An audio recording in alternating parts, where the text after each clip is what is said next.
The following presentation is brought to you through the power of science. Ooh, shiny.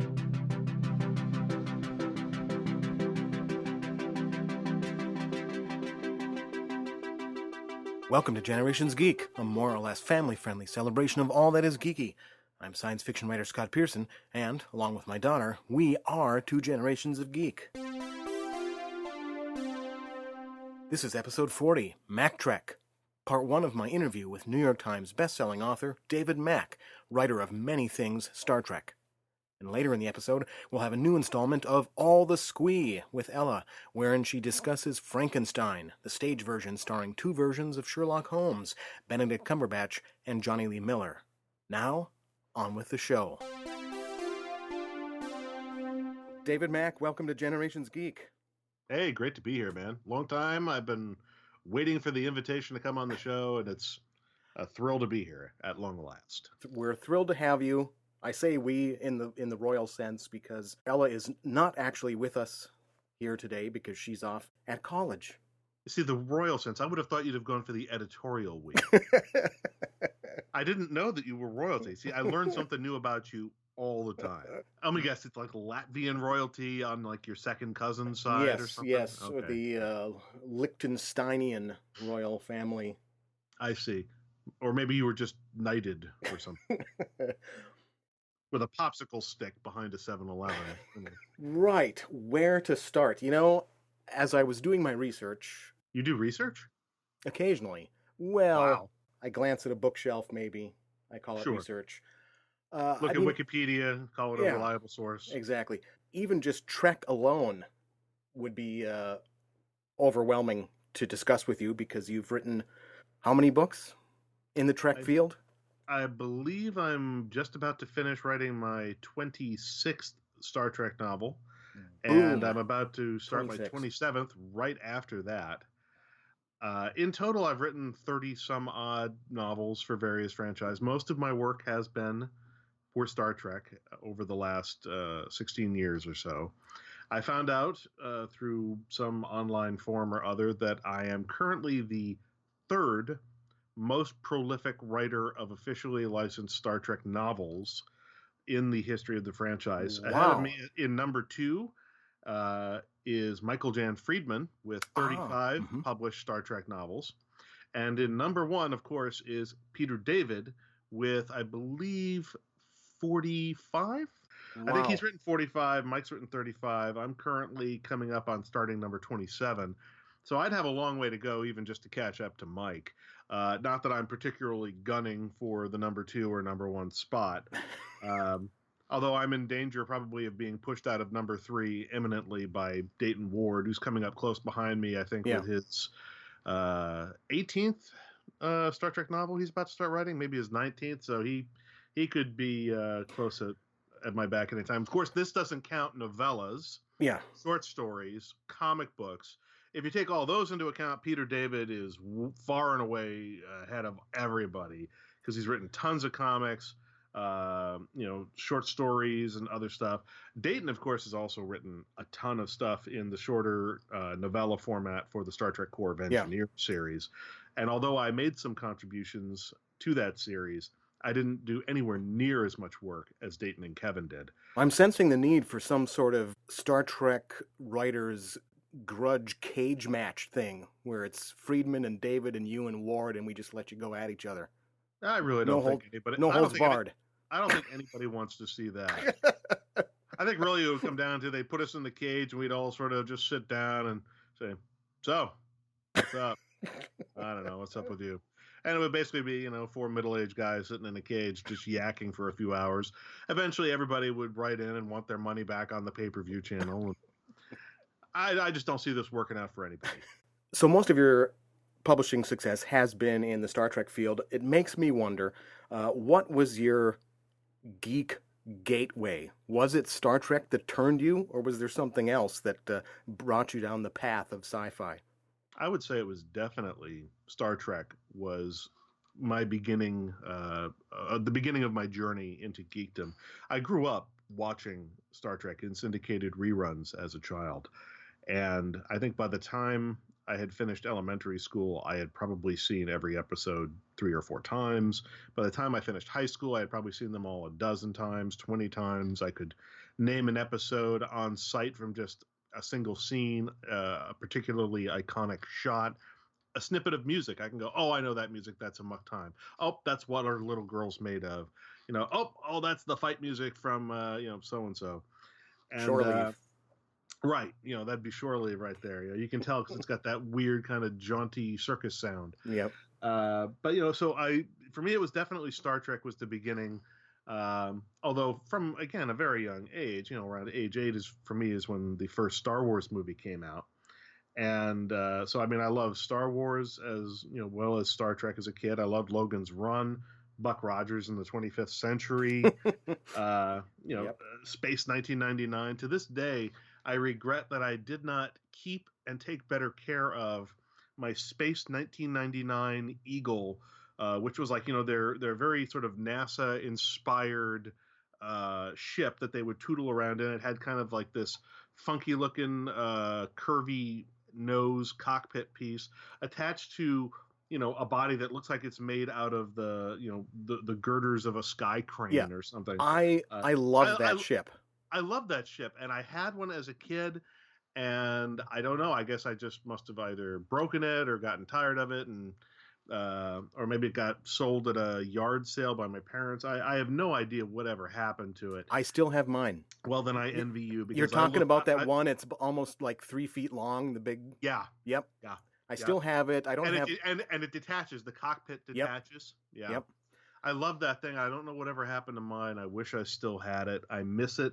I think back on it longingly. That's like one of the few artifacts of my childhood that I wish I could get back, along with my original set of 12 Star Wars action figures that I got for like Christmas in 1978. I never got into Space 1999. The show itself never grabbed me, but I love the Jerry Anderson design aesthetic. Absolutely. And Absolutely. I love the story was ridiculous. Yeah, I couldn't take it. Much I as tried. I want to love, Martin Landau and Barbara Bain, who he brought over, with him from Mission Impossible. Yep. The show is, laughable. It's ludicrous on its face. Its science is absolutely abysmal.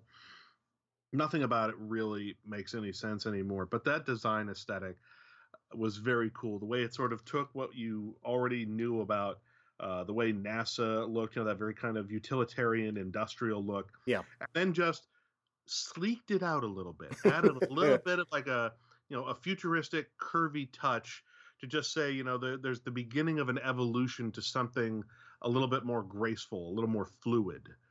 I love that quality of it. Did you watch his previous show, UFO? No, I can't say that I did. See that? I did watch Project Blue Book as a kid. Along with the Incredible Hulk, with that sad piano music, which is basically, kung fu, but with a big green guy who breaks things. Okay, so Star Trek got you in, and then later in life, you got to go professional, and we touched upon that already, but yeah, you've written short stories, novellas, novels, comics, teleplays, video game dialogue. Is there? I'm trying to think. Is there a format that for Star Trek storytelling that you haven't done? Feature film. Feature film. Okay, so yeah. Pretty much, I've had the privilege of working on Star Trek in just about every medium that Star Trek does, except for the massively multiplayer online role playing game. Oh yeah, that's another. Yeah. So I haven't worked for Star Trek Online.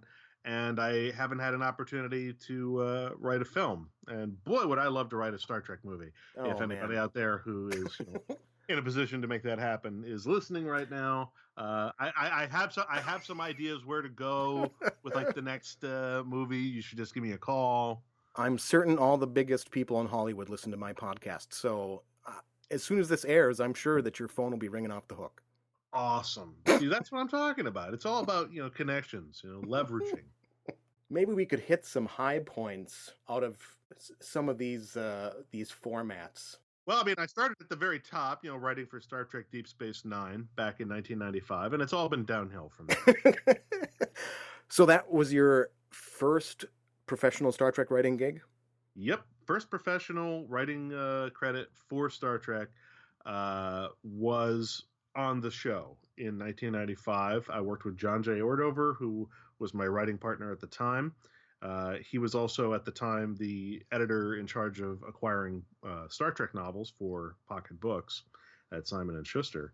And we had teamed up because I knew screenwriting and he had the connections to get us in the door. And therefore, we made a pretty good team. So I started out with that. We made a couple of sales right off the bat in February, March of 95. The first was to Voyager, and we had sold them a story pitch called Sick Bay. And as an audition for a possible script assignment, we sent over one of the spec scripts that we had written for Deep Space Nine, a piece called Crown of Iron. And we sent it to Jerry because we knew that she could look at it because it wasn't for her show. Mm-hmm. So, and she read it. And then because at that time, the writing staff for both Deep Space Nine and Voyager were housed on the Paramount lot in the Hart building. When she heard through the grapevine in the building that John and I had made another sale about a week later to Deep Space Nine, she walked downstairs to the office of Ira Stephen Bear, who was then the showrunner of DS9. And she said, I heard you bought a story from Mack and Ordover. He said, yeah. She said, I bought one from them last week. Here's the audition script they sent me. She goes, I know it's tricky because it's for your show, but I read it. It's really good. Maybe you should give them a script assignment. Ira read our audition script, and he loved it enough that we were offered a chance to do the teleplay on our first sale for DS9, even though neither of us had any teleplay writing experience to speak of. I mean, it's a pretty rare thing to get a script assignment on your first sale. Very often, new writers in Hollywood will sell story outlines, but the scripts will be written by people on staff working from the purchased story outline. So for us to have an audition script that was strong enough that they said, all right, we'll let you write a draft, that was a big deal. Yeah. And it's got us, in the door, got me and John both into the Writers Guild. And then, of course, I had thought that, we were off to this auspicious beginning. We had these two sales in quick succession. DS9 was interested in a third idea. And then what happened was that for reasons that had nothing to do with our script or our story, the story we sold to Voyager ended up not being produced. It didn't go forward from the story sale. So we got our money for that, but it didn't become anything. And then we did the first gig for DS9. And that got on the air in November of 95. That was Starship Down. And then the other idea that we pitched to DS9 sort of lingered in development in the writer's room for about 3 years before it finally morphed into the episode that became It's Only a Paper Moon in season 7. So those were sort of my early career highlights. Now, between the first sales that happened in 95 and then the episode that finally aired in 1999, in between those two, I had started doing scut work around the Pocket Books office in the Star Trek office, reading slush manuscripts, writing rejection letters. I started writing reference materials for other authors like Peter David and John Vornholt. For Peter David, especially on his New Frontier series, because he was writing at a very rapid pace to keep up with the pressure of the deadlines.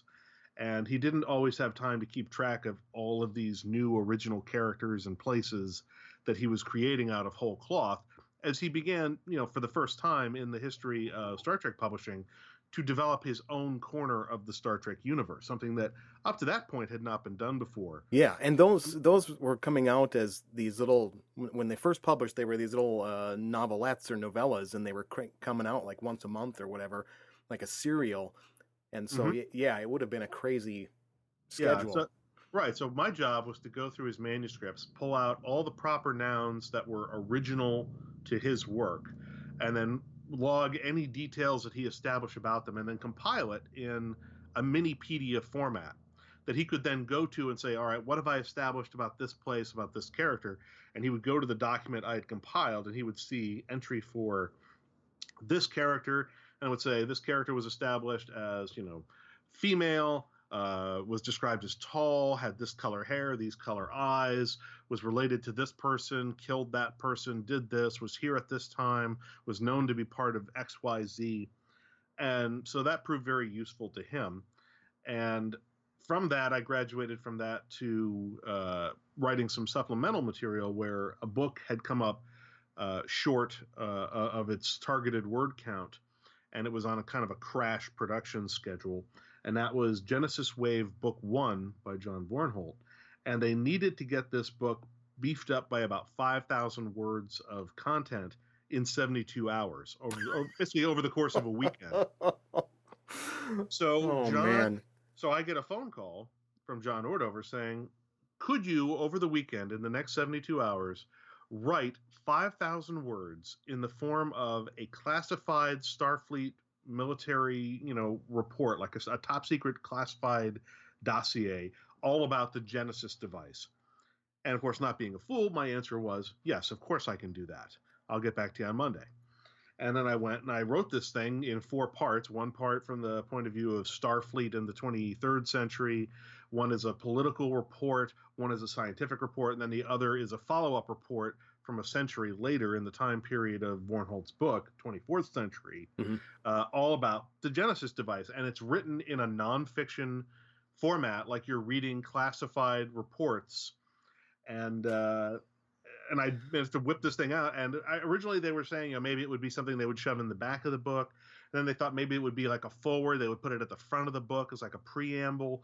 And then eventually what they ended up doing is they had Bornholt write a short framing sequence, a short scene as intro and a short scene as outro. And then they pasted this stuff in the middle, and it became chapter 14 of the book. And I got an editorial, credit for it in the back of the book in the acknowledgments, which was very nice. And it was very gracious of John Bornholt to sort of write the framing sequence and allow this to be shoehorned into his book. And because I managed to pull that out in record time, I was then approached a short time later with the opportunity to write a whole book, which became the Starfleet Survival Guide. The idea had been developed internally, and they basically came to me and said, look, we have this book idea. It's completely approved. We have an illustrator. We have a concept. It's, sort of inspired by the worst case scenario survival handbook, but for stuff that would only happen to you in the Star Trek universe. We want it written in that style. Can you write this book? And again, not being a fool, I said, yes. Yes, I can. This is something that has come up on the podcast before with various guests, and we talk about that freelance attitude, is that when someone asks you if you can do something, you'll always say yes. And then after you get off the phone, then you say, holy crap, how am I going to do this? How the hell am I supposed to do this?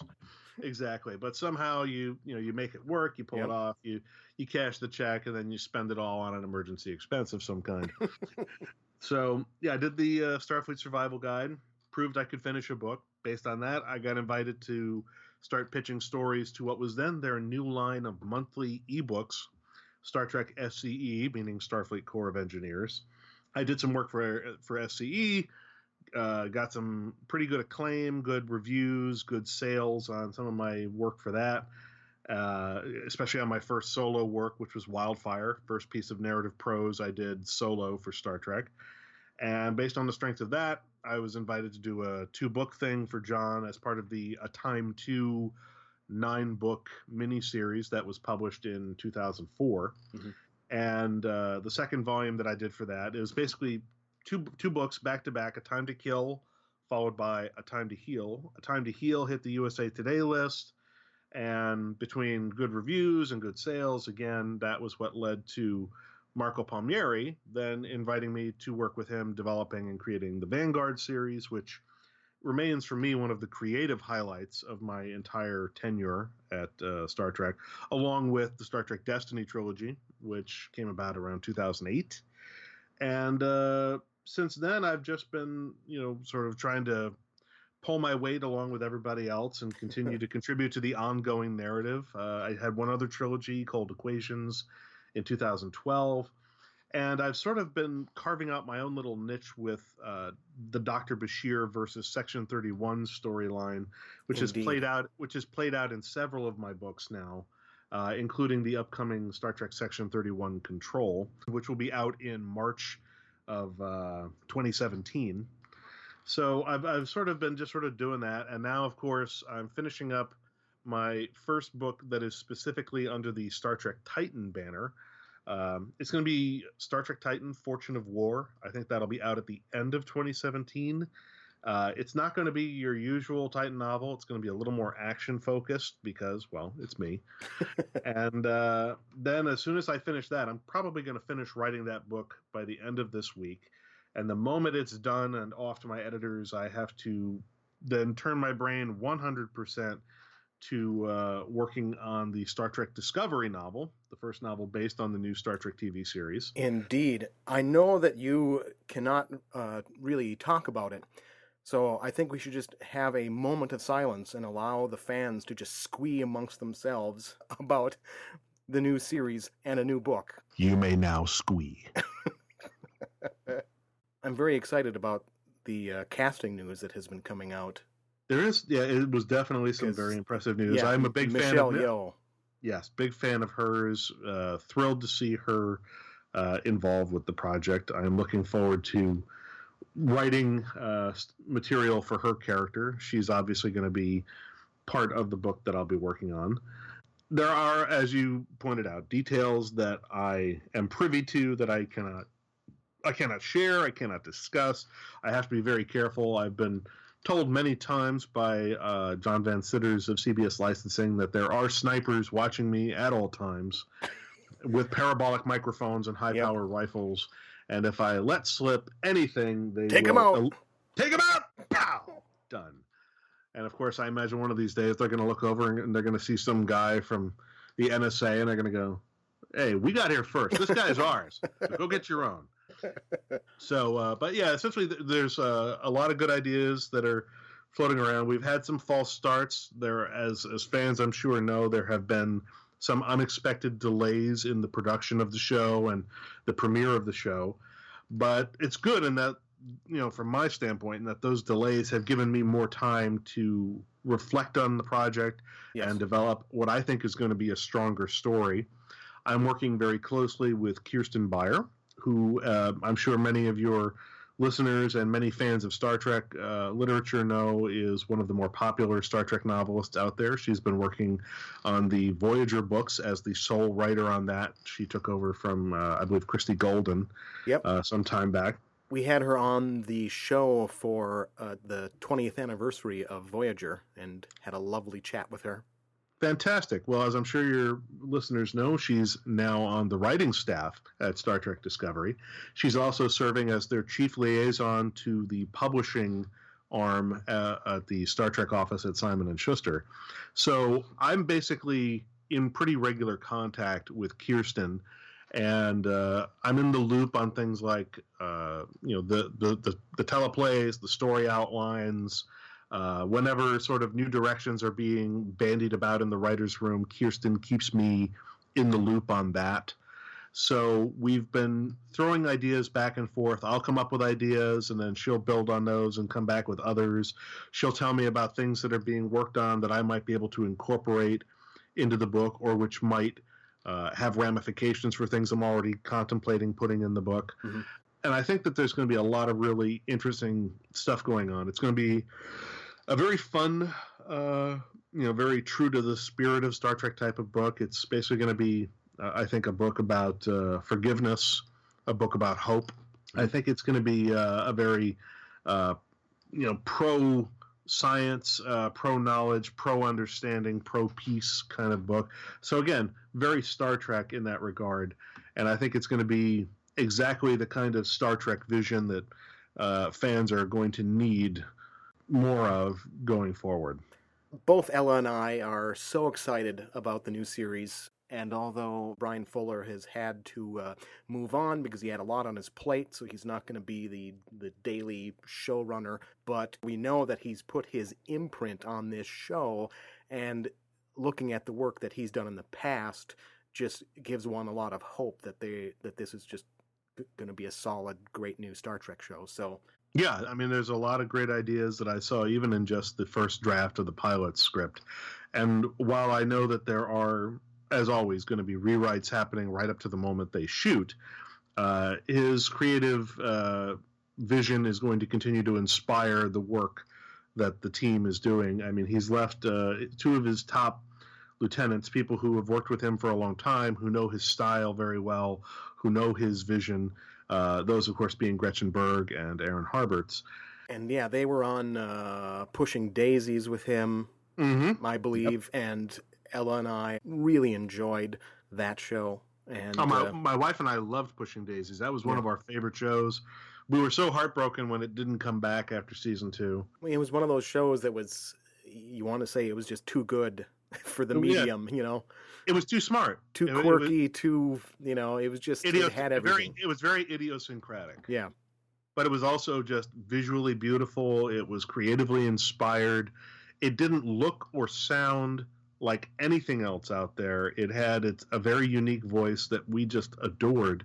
Unfortunately, I just, realized that, it's one of those things where it was designed to appeal to people of that sensibility, and there just aren't enough of us, unfortunately, to support a TV show like that in a commercial broadcast medium.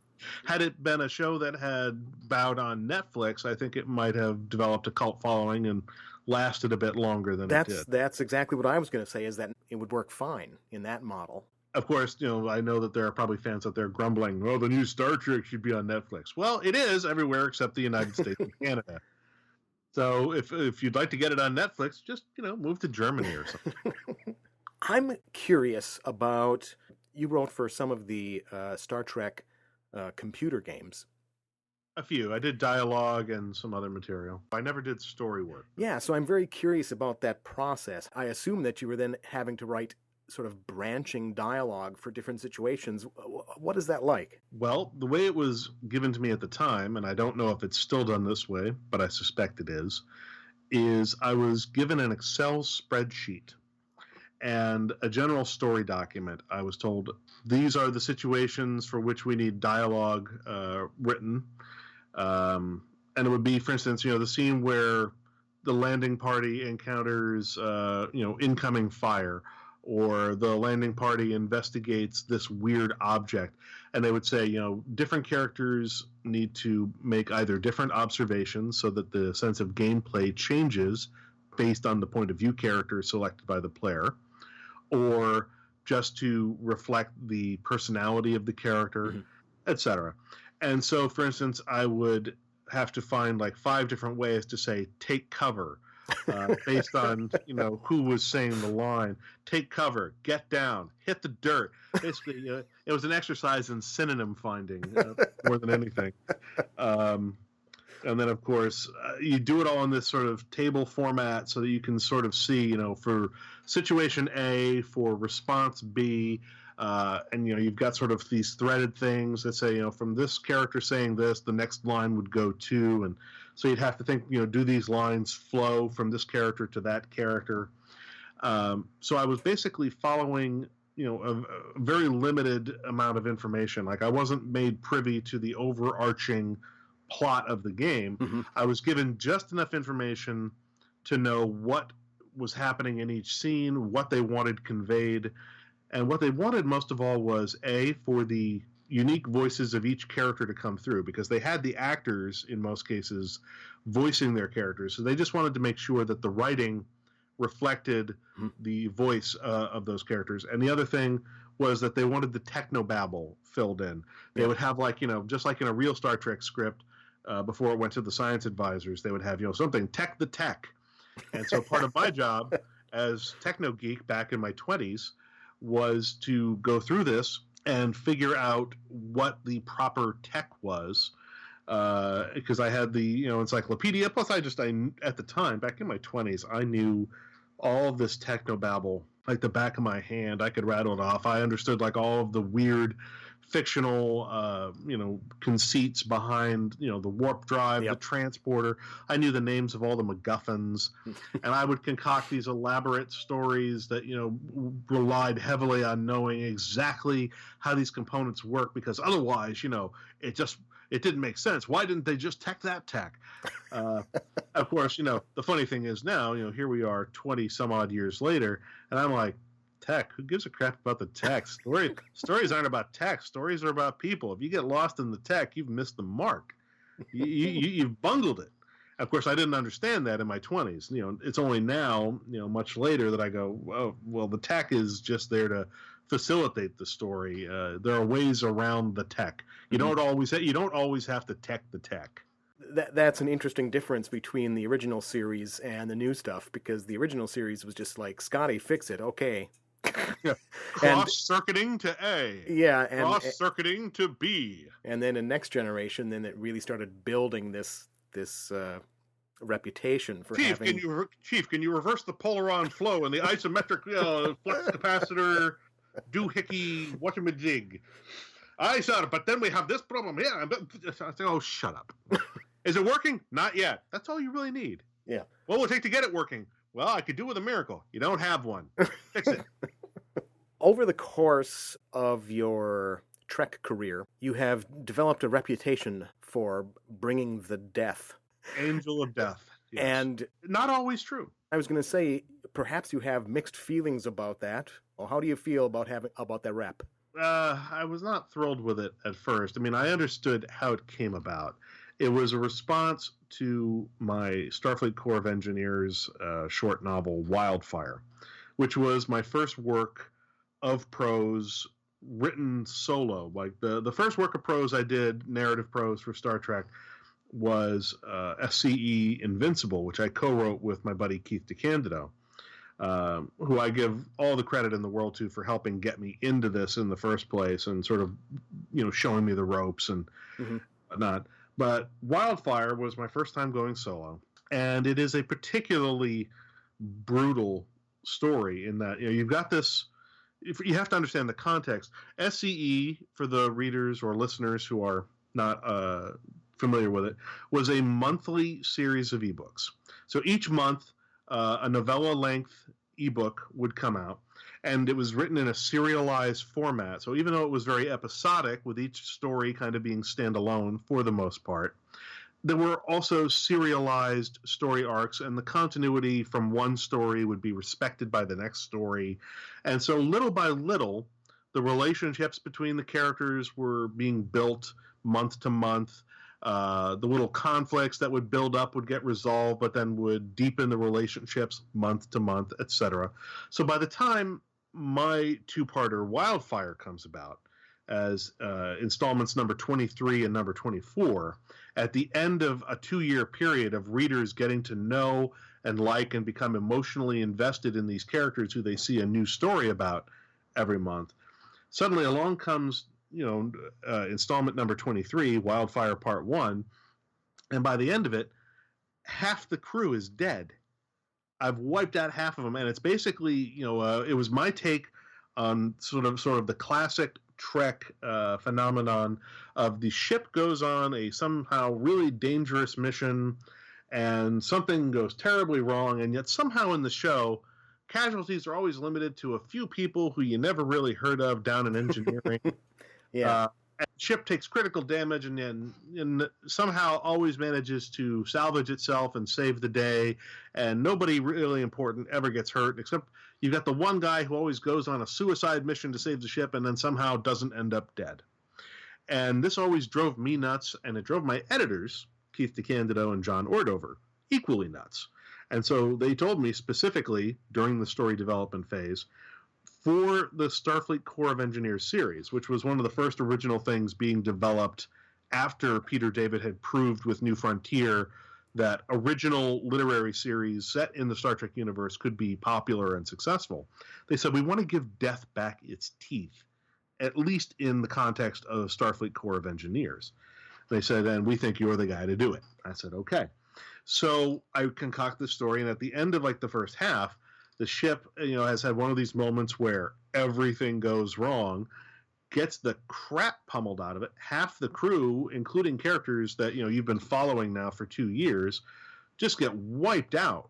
And it's fast and it's brutal. It's basically like, that moment in a submarine film when the hull is breaching, compartments are flooding, and people are making those, split-second snap judgments. Kieran Duffy. Well, that was part 2. But they're making these split-second judgments where, if I close the hatch, I die, but if I don't close the hatch, we lose the ship. And people are just sacrificing themselves left and right. and training is kicking in, and you're just watching people go to their death one after another. And the thing is, because the ship was so small in the Starfleet Corps of Engineers series, it had a total crew complement of only about 45 people, that, by the time you got to, installment 23, you had met pretty much almost everybody on board. They'd been established. They had, names, unique characteristics, personalities. There were no faceless extras. It was like a little community that you'd gotten to know. And then suddenly I just took half of them off the board in, installment 23. And then in installment 24, they're just fighting to stay alive as they're slipping deeper and deeper into, trouble. The ship is failing by degrees. The situation's getting worse. It's getting worse. And then we have essentially the male lead of the series, the love interest to the female main character of the series. And I will say it's interesting, the new Discovery show making a big deal about how it's the female first officer is the lead, and isn't that innovative? We did it 16 years ago on Starfleet Corps of Engineers, but hey, we're thought about that. But we're visionaries, so that's to be expected. But essentially, we have the male lead who's her love interest. He goes off on the suicide mission to save the ship, and here's the twist: he dies. And because we knew the rules in the Star Trek universe, which is that if he dies, even if he dies on screen, if you don't produce the body and you have any kind of superpowered aliens whose capacities we don't know, if you don't produce the body, the character could plausibly, through some weird science ex machina, deus ex machina, contrivance, be brought back at a future date by another author. And that's going to happen inevitably in any series where you have parallel universes and alternate dimensions and whatever. But at least in this universe, I made a specific decision that at the end of the story, the aliens who they've now sort of, sorted things out with, give back his body as sort of a peace offering. And the crew goes out and they bring him aboard. They try everything. They can't resuscitate him. I basically did the thing you need to do to make it stick. I produced the body, and I left him dead on the deck. Just dead. Done. Not coming back. No magic. No reset button. Nothing. And it ends with essentially, the relationships, the friendships on the ship. Some of them are, stronger than ever, but some have been shattered. The trust and the, faith between Captain and XO has been shattered pretty badly. Sonia Gomez, the XO, is now she's emotionally crushed. She's lost the guy that she loved, who she was thinking of marrying. And the book ends on her absolute, descent into despair and grief and depression. The book is an unapologetic tragedy. There's no release. There's no, no mercy, no silver lining at the end of it. It's a brutal, dark book. And I can imagine, despite the fact that it got great reviews, sold really well, and got enough notice from the editors that it allowed me to move up from the ebooks to the paperbacks, sort of like, a pitcher being called up from AAA ball to the majors. Despite all that, the one thing that seems to have stuck from it more than anything is the fans calling me the Angel of Death. Well, there's a couple things that comes with that, because you said the thing about bringing death back or whatever, making it real. Yeah. So when you do a story like this, well, for one thing, you get to see so many of the characters at their best. Yes. It's like, yes, it's horrible that they died, but they die well. They die doing what they want to do. They die sacrificing themselves to save other people's. And so you're seeing them performing, that greatest of sacrifices. And if you don't occasionally have the courage to kill people in fiction, then it does lose its teeth.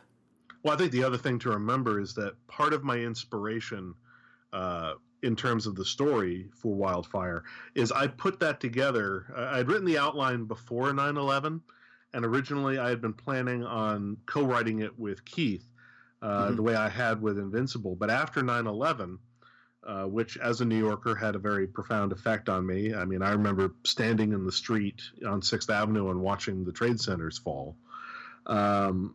And it was just one of those things where after that event, I felt like I needed to write that story on my own, in my own words. Mm-hmm. It felt like a switch had flipped in my brain, and I said, I need to start being the primary voice of these stories. I don't want to be filtered anymore. It's time for me to step up and start doing this. And with Keith's help and guidance, I was able to do that. So yeah, I think part of, as you say, the fact that these characters, we see them at their best even as they're meeting terrible fates. It was inspired very much by watching cops and EMTs and firefighters charging into collapsing buildings on 9/11. I think that was a big part of it.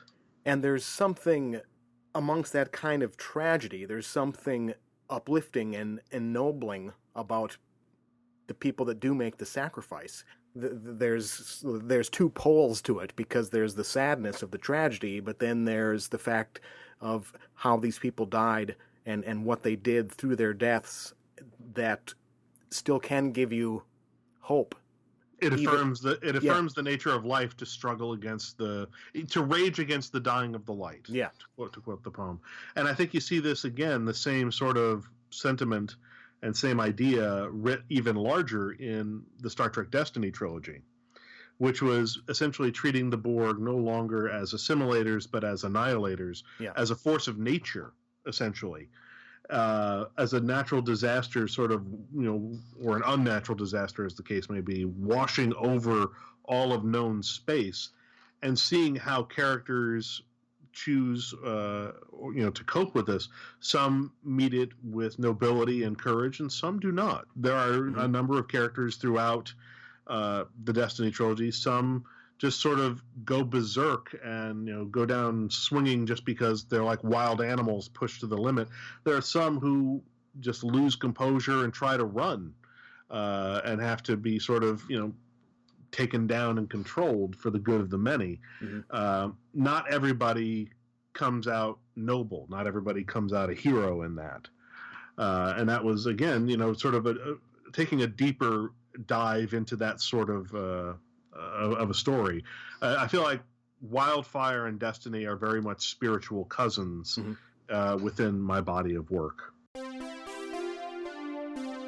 Thus ends part 1 of the David Mack interview. Next up is a little segment we like to call All the Squee. Take it away, Ella. All right, this is All the Squee, and today I'm going to talk about the play Frankenstein with Benedict Cumberbatch and Jonny Lee Miller, which I saw a recording of in October when it came back to theaters for one night only. And I actually had my dad come on to All the Squee as well, because I unfortunately haven't read the book. So he has a little bit more insight onto the original story format. I love the original novel Frankenstein. I've read it I don't know how many times, and I have multiple editions of it. So I'm excited to talk about it. Yeah, so I went in with what I realized was almost no knowledge of what the original Frankenstein actually was.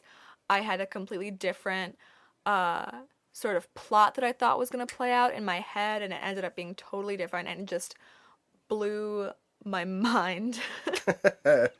Well, I would guess that most of your perception of Frankenstein is influenced by some of the movie versions, even though you haven't really seen those. And they are quite a bit different from the original novel. So, even without having read the book, it was an amazing performance. I was so entertained and so happy, and it was so awesome to see it in October because I felt super Halloween-y. One of the things that struck me first was the beginning of the play. The first scene actually is sort of this birth scene where, well, the version I saw was Benedict Cumberbatch as Frankenstein's monster and Jonny Lee Miller as Dr. Frankenstein, because they actually switched roles every night when they actually did it on stage. So the first scene is basically Benedict Cumberbatch as the monster learning how to walk and run, and it was fantastic. I mean, it was like probably a solid 15 minutes of Benedict Cumberbatch first just like flopping around on the ground like a fish and then like sort of climbing to his feet like a deer or a giraffe, and just the movement that he managed to like portray was just really convincing. And because it was sort of a one-night special, they also showed some interviews with the cast and crew, and a lot of it was Benedict Cumberbatch talking about how much research they did into how he should speak at first versus the end of the play, and how he should move at first versus the end of the play. That they looked at stroke victims, because when you have a really bad stroke, sometimes you sort of have to relearn how to, use your mouth or talk, or relearn how to walk. And so that makes sense. Yeah. Since he's built from parts, yeah, you would think that his reanimated brain has some memory of this stuff, but it's paired with different body parts. So that's, a really great analogy for them to look at it that way. Yeah, it was really amazing. And again, it was just so convincing. Well, and then I especially was super entertained just because in my head, the Frankenstein story was just sort of like doctor creates monster escapes castle, and then is the classic like villagers chasing the monster with torches and like pitchforks. But I wanted to watch it, and it was like after the whole scene with him walking around, there's like 45 seconds of Johnny Lee Miller as the doctor on stage, who basically comes on and be like, "What have I done? Get out of here! Go!" And he like white fangs the monster. That was one of the things that really interested me when you first started telling me about it, because that's when I realized that they were following the original story more closely than the classic Boris Karloff version, which has influenced so many other versions, because that's the kind of general idea you had of the story beforehand. Oh, definitely. But it's a very important thematic element of the original novel that the doctor rejects the creature after bringing him back to life. Obviously, when I was watching it, I was like sad because I was like empathetic for the monster because he's like basically a toddler, right? But then afterwards, I was like, you make this creature, like you sew it together and then bring it to life, and then the second it kind of stands up and is like, oh, hello, like you're just like, no, I'm done. Yeah, but he doesn't even freaks attempt. out. He doesn't even attempt to like, maybe I should corral it. How do I fix what I've done? He's just like, get out of here. Like goes back to life as usual. Yeah, it sets in motion the whole tragedy of the story, because although the way the monster or the creature responds is bad. Well, at first, though, right? At first, it's not, I don't think the bad really comes until the end. Yeah. At first, he's just sort of like this abandoned child. Yeah, you feel so sorry for him right from the beginning, because it's none of his fault. Mm-hmm. Well, and then immediately after that, there's like a scene where he's just sort of wandering, and there's grass on the stage, and it starts to rain, and you can hear birds and crickets, and he starts like playing, and then kind of falls over in the grass and like tries to eat it, and then sort of spits it out, and it's just being like kind of like cute almost, which is then immediately interrupted by a train. It's like he's wandering onto some train tracks, and there's some people, and he wanders into a town, I think. He gets driven off a couple times, and so it starts to be a little bit more sad because he keeps meeting people and he tries to talk to them every time, and then when they see him, they're like, what are you? Like, monster, go away. Yep. Until he meets that old blind man. As you were watching it, were you distracted at all by thinking, well, what would Jonny Lee Miller have done? Not at all, actually. I hope that I can eventually see both versions because I'm kind of curious, but as much as I love Jonny Lee Miller, the only thing I've seen him in is Elementary. So I kind of have a respect for his talent through that, but am much more of a fan of Benedict's, I would say. And so once I realized that most of the screen time, you'd call it, is actually in the presence of the monster, follows the monster's story, and the doctor is really just in the beginning and the end, I was pretty glad that the version I was able to see was Benedict's. I didn't really feel distracted just because obviously Jonny Lee Miller did an amazing job as the doctor, and I was honestly just so taken with Benedict's performance that I I didn't really need to wonder. I think if I had seen Jonny, I would have been like, well, what would Benedict have done? Sorry, Mr. Miller. When I first heard that they were doing this, I felt that Benedict's nature would lend itself more to the creature and Jonny Lee Miller more to the Doctor. But on the other hand, if my gut reaction is that's the sort of traditional casting, maybe it would be more interesting to then see the reverse. Well, and I think of Benedict as more of a full body actor. And again, I've never seen Jonny Lee Miller in anything but Elementary, but whenever I see Benedict Cumberbatch in anything, he's very much, I don't know how you would describe it, but like even, let's say in Sherlock, they'll cut to a close-up of just his face, and the most motion is in his eyes, and he still, with just his eyes, communicates so much to the audience that I think for him, a role like Frankenstein, who, has to learn to speak, can't really speak, and can't really walk at the beginning of the play, would lend itself to be a lot more interesting, at least from my perspective. Although it occurs to me that one of the things I enjoy about Miller's performance in Elementary is his physicality, how much he uses body language. When he's upset, he leans toward people. Oh, definitely. And so maybe I'm shortchanging him by not thinking that he's better for the Doctor than the creature. He would definitely give a stunning performance as well, but just I don't know, from my perspective, I was much more excited to see Benny as the monster and Jonny as the Doctor. I just kind of want to nerd out about it. When people ask me, I just kind of say the same stuff over and over. Because oh, it was amazing. Oh, it was gorgeous. Oh, they were both so fantastic.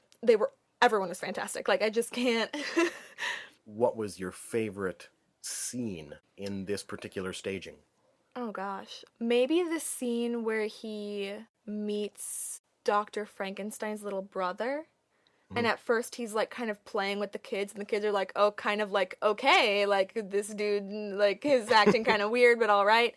And then the rest of the kids run away, and he's just kind of there, and he realizes and in the production I saw, he just swooped up the kid and had him on his shoulders, and it's when he's on his shoulders that he realizes who he is, and just the immediate change of the situation, and for the first time you kind of realize that the character of the monster is kind of going in a in a bad direction.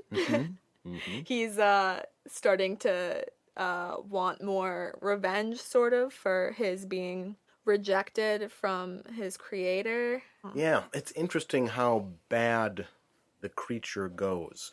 It went very quickly. It was there was no redemption arc. Yeah, possible. You kind of have to wonder, what's the motivation there? Are we just to assume that it maybe it's related to the fact that he's reanimated, that his brain just isn't quite right anymore, that's why he's unable to express himself fully without resorting to the horrible violence? Because you understand and sympathize with his anger at the Doctor. Well, because essentially his father completely just abandoned him in the middle of the wilderness. And then he's pushed away by almost everyone he meets, and so he feels so betrayed by everyone around him that then he lashes out. Yeah, the only person that accepted him was the blind man who couldn't see him. And some of the children who... a little bit. Yeah, because they seemed not quite convinced. Yeah, well, and that's something that recurs in a lot of the adaptations, is that you have a sort of innocent child character who basically hasn't been taught enough by adults to fear everything that looks different. Yeah. Oh my God. And so the child is more accepting of the creature. I just have to... There was a Christmas commercial this year for some that was that was for Amazon or something. Do you know what I'm talking about? I think it was Apple, wasn't it? I have no idea. And it's like Frankenstein in the mountains, and he gets like 2 like Christmas light bulbs delivered to himself in the mountains, and he like screws them into like his neck, Yeah. and then goes down into the town, and he's like singing, but then everyone's freaked out. But then they join in, and his light goes out, and a little Yeah. girl steps forward, like flicks it, and it turns back on, and then starts singing. it was. I cried every time. It was such an. I mean, it was meant to be sincere, but the whole image is just so ridiculous that I didn't necessarily find it an effective Oh my ad. gosh. But if you don't mind my jumping around a little bit, one of the things that I'm very curious about is the ending, because it opens with the creation scene, Yes. which that jumps into the novel quite a ways, because the story, it's kind of in the original novel, we have a nested story where you start out with the captain of a ship, and then the captain of the ship, they pick up the doctor, and the doctor starts telling a story, and then eventually in the doctor's story, it's when the doctor meets up with the creature after the creature has learned to speak, and then the creature tells him his story, and it seems like they condense that down, understandably so. Yeah. But then where does it end up? Because then in the book, it eventually, you come back out through those layers until it ends with the doctor finishes his story and dies, and then the ship captain eventually finds the creature, and then the creature wanders off into the Arctic wastelands at the end. And I'm wondering how they wrapped it up in this one. What I would call sort of the final, like, confrontation happens in his house, in his bedroom, immediately following the mutilation and death of his wife. Mm-hmm. But then the monster actually gets away. The doctor, understandably, is like, well, I'm going to follow and destroy him because I created him. And then, that follows the original novel that the doctor goes off, chasing him across the world and eventually into the Arctic. because the doctor can't seem to quite bring himself to shoot the monster and just end it right there. And so he gets away, and then, they go into the Arctic. And this was visually stunning on stage. Oh, so they do way the Arctic. Oh, absolutely. Yeah, they're like crawling across and there's like wind blowing. It's amazing. Oh, I was They're thinking all like bundled up. It's crazy. I was thinking they might have cut that out. No. That I'm glad. So it stays even more true to the novel than I guess. Yeah, and they really gave the impression that it took a long frickin' time. Mm-hmm. And then the Dr. Victor sort of gives up and just kind of lies down in the snow to die. And the monster like runs back to him and tries to sort of wake him up and tells him that he loves him and like gives him wine and some food.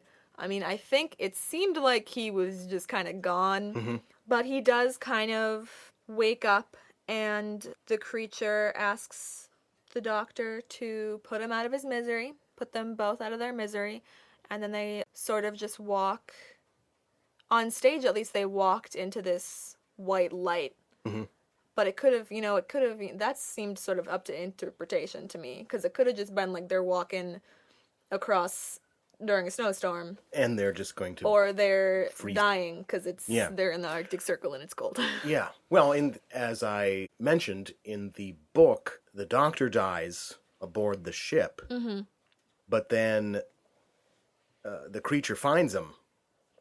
Yeah. And so the captain then meets the creature that he's heard all these stories about, and the creature is over Victor's body, and then the creature leaves the ship and just wanders out into the waste to die, to freeze to death.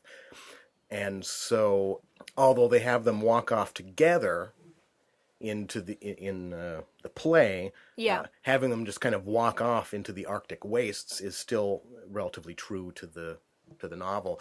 But the only time there was a ship in the play was when the doctor sort of negotiates with the monster and leaves to create him a wife.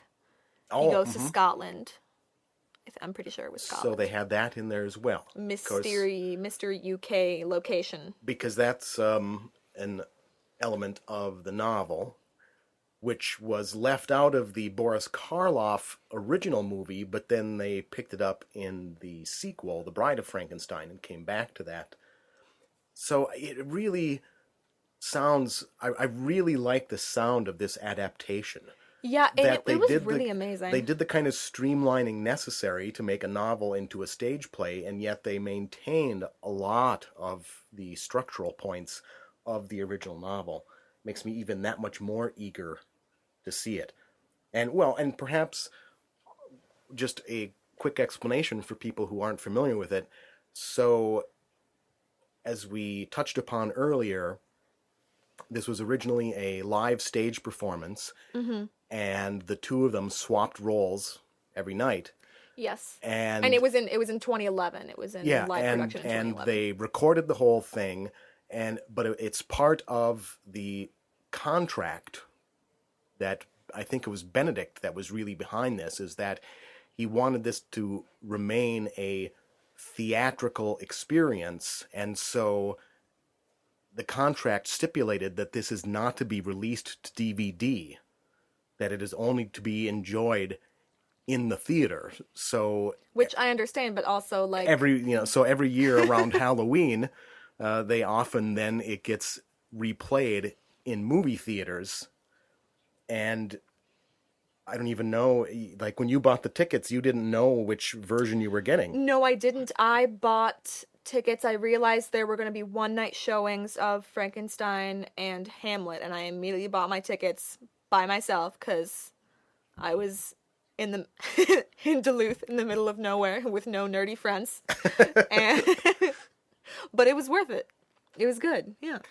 And I wonder, I mean, since it was only a one-night performance, I wonder if there was multiple showings, if you'd bought 2 tickets for, one showing and the next showing, if you would have seen both. Oh my gosh. Or if they only...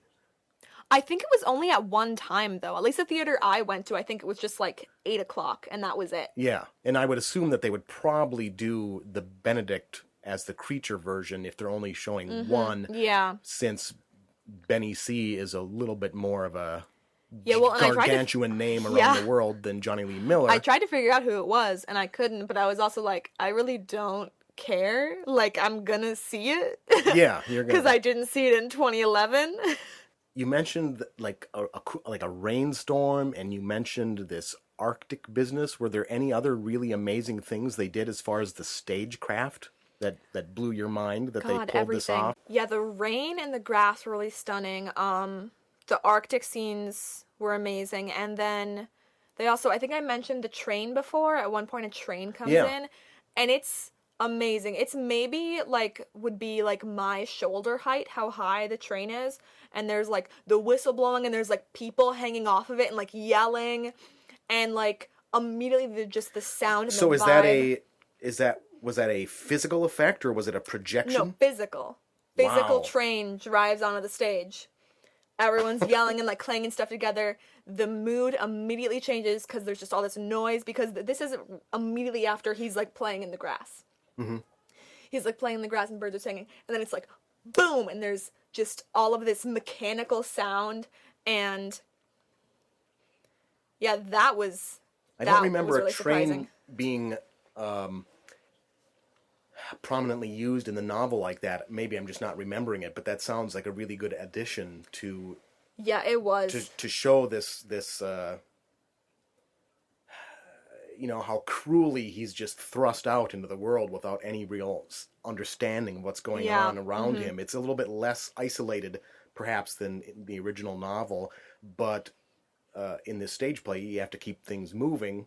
Mm-hmm. And so that sounds like a really good... There was also one thing I didn't mention is that at the beginning, during like his birth scene, sort of, he's in this... I've been describing it to people as like a circular shark egg. Mm-hmm. Because I don't know anyone's knowledge of shark eggs, but they're kind of see-through. Like you can just see like sort of a shadow inside. when the little baby shark is moving around.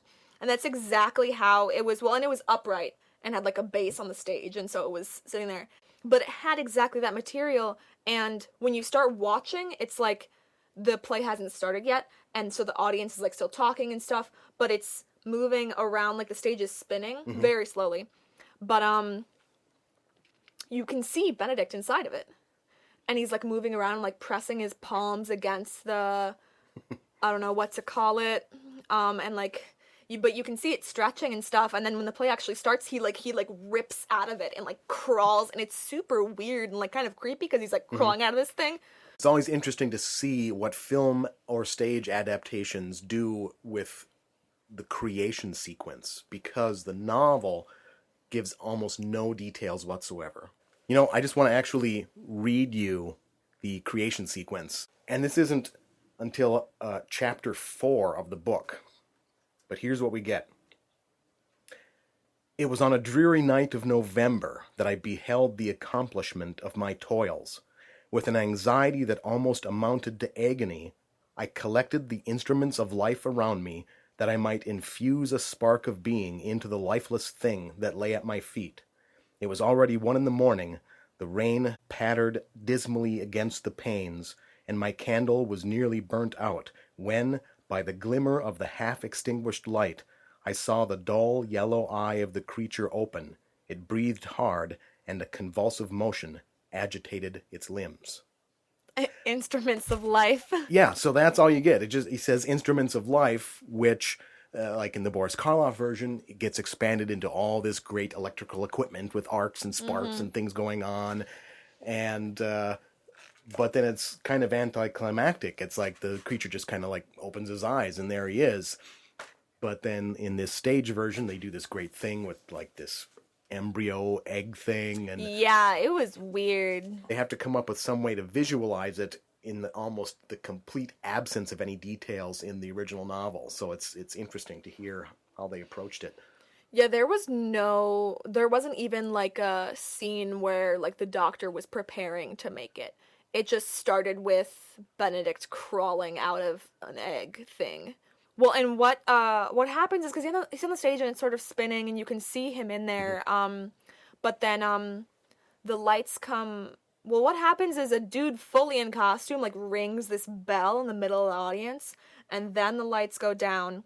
And another thing I've been having a hard time explaining to people is above the stage and out over the audience, there were all of these like light bulbs hanging in kind of like a wave, like hanging down from the ceiling, and there was kind of this sound, like almost like a drum beating, or like a heartbeat or something, and the lights would flash.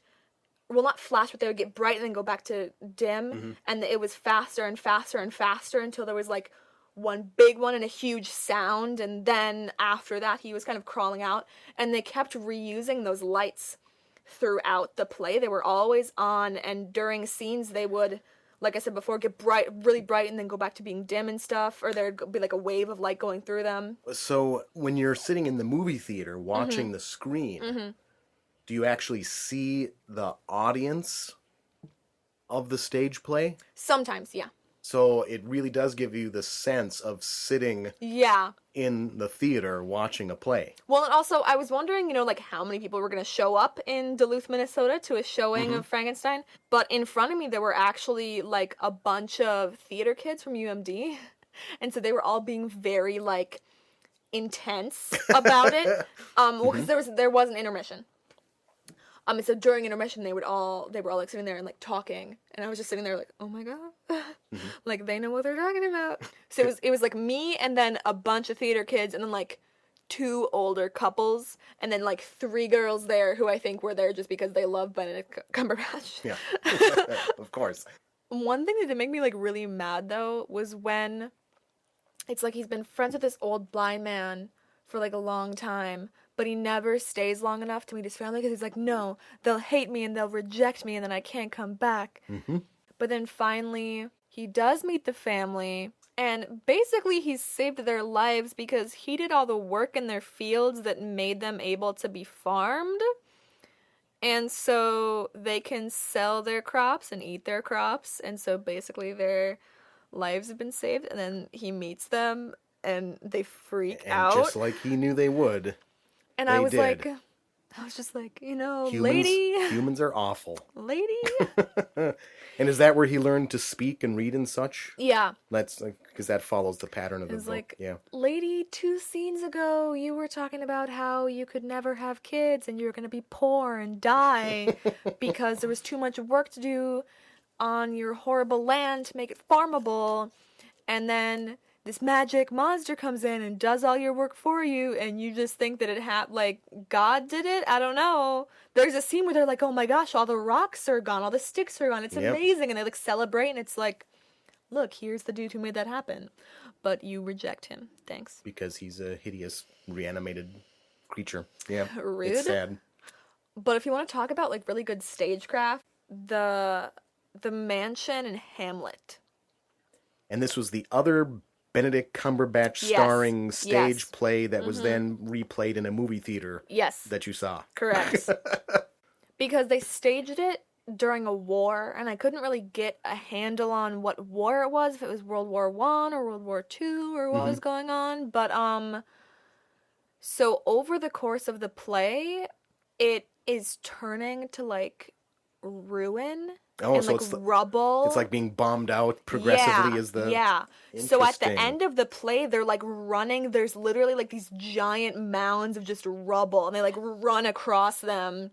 That was really great. And then also the way they had the ghost of his dad appear was also done really, really well. Because he was kind of, green and glowy. Like ghosts are. Like ghosts are. In a very ghosty way. Very authentic. And how would you compare Benedict's performance in these 2 wildly different characters?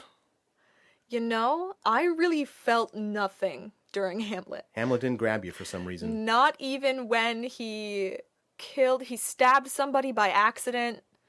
He kills this old man, and then he's running from not even then. And I'm not sure if it was his performance or if it was the script or the direction. And that's another thing. I've never actually read Hamlet. Yeah. So I was a little bit more familiar with the actual plot line of Hamlet than I was of Frankenstein, but I just don't have anything to say about it. A lot of my problem with Hamlet, it's one of the main female characters, Ophelia.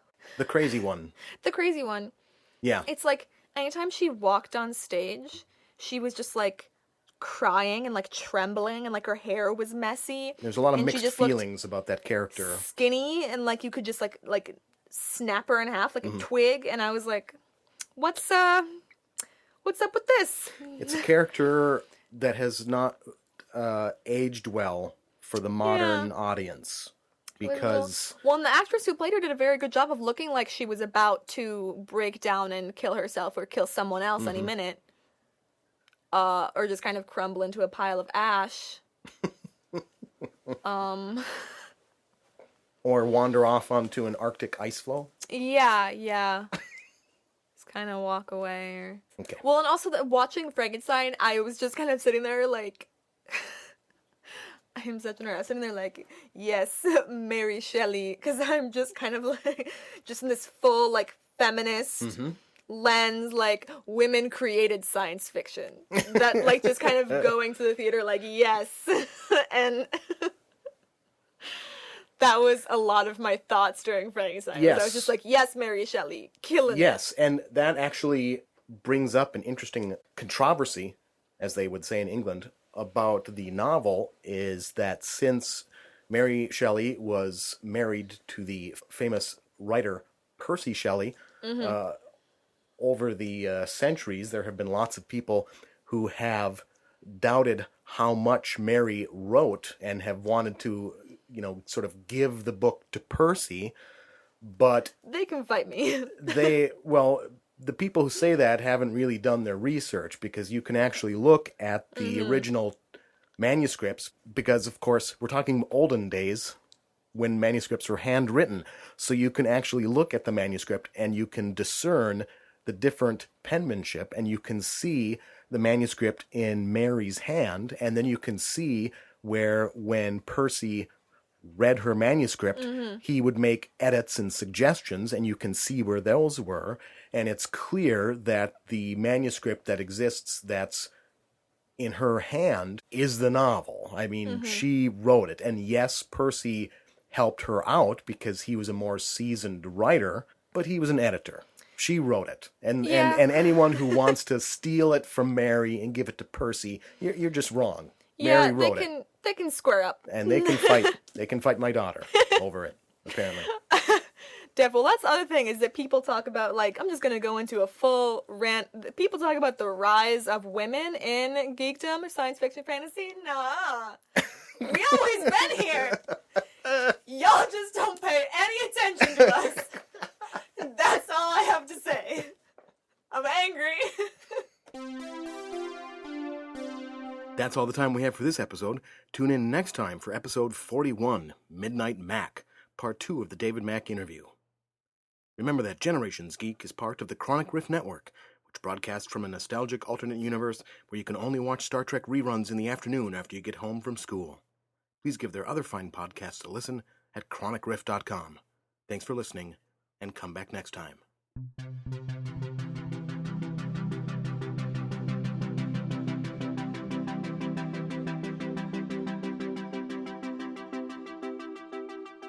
No geeks were harmed in the making of this podcast. Ooh, shiny.